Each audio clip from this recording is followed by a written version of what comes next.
The Queen's University Bladesmithing team, Q-Blade, is a newly ratified team at Queen's University in Ontario, Canada. To honor our school's Gaelic origins, the team elected to create a traditionally inspired Celtic broken back sax.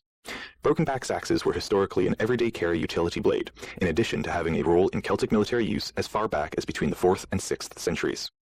To impart a visually striking pattern and challenge the team to further their skills, a pattern weld design was selected, with 1084 steel chosen as the primary material for its high 0.84% carbon content. This extra carbon allowed for more forgiveness to fall within the desired 0.6 to 0.8 weight% carbon to remain historically and traditionally inspired. 15N20 steel was selected as it is a readily available iron-nickel alloy with good weldability, hardness profile, and compatibility with 1084 in heat treatment. The steel stock was cut into 12 pieces of each kind of stock, different thicknesses making the billet 2/3 1084 by volume. Each piece was thoroughly cleaned by buffing and washing with acetone before stacking. The billets were stacked randomly for a varying pattern, fluxed, and brought up to forging temperature. Once the steel reached a dull red heat, flux was applied to prevent oxidation and reduce scale formation. The billets were then returned to the forge and heated to welding temperature. At temperature, light pressure was applied to squeeze the pieces together and close any gaps.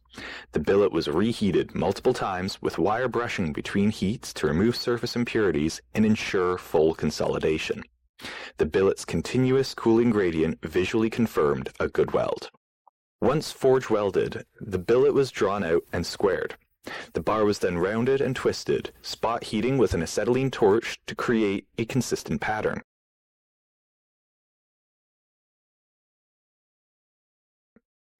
After twisting, the billet was compressed to a uniform rectangular cross-section.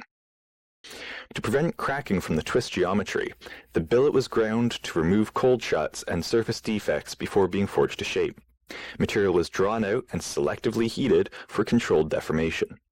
The billet was forged to twice the required length and split at the center, using the untwisted ends to form the tangs. The tangs were drawn out to approximately 15 centimeters to allow for later metallographic analysis. The blanks were then forged by hand to their final profiles, using a cross-peen hammer to center the tangs and correct flatness.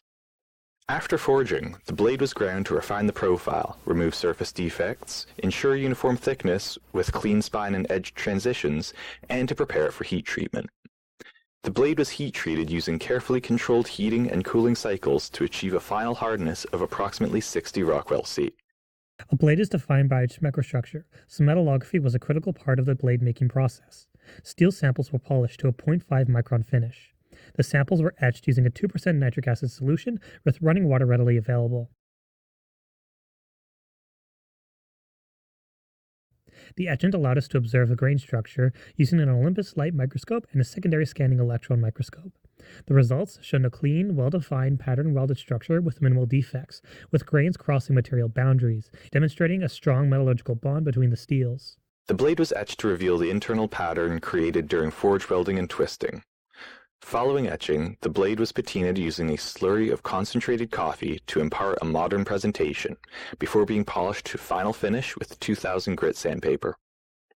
2 red oak handle scales were cut and shaped to fit the tang. Brass spacers were cut using a water jet CNC, polished, and the guard was shaped to fit tightly against the blade.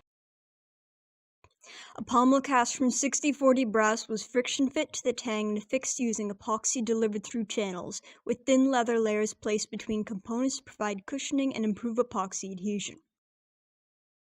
After curing, the handle was rough shaped with power tools, then refined with hand sanding and filing. The handle was finished by applying black walnut stain and sealing with mineral oil. Inspired by Queen's mascot and the Proto-European origin of the word, the blade was dubbed Ursus Minor as a play on the broken back design. The blade was inspected and given a final polish, completing the manufacturing process. We are Q-Blade, and this is Ursus Minor.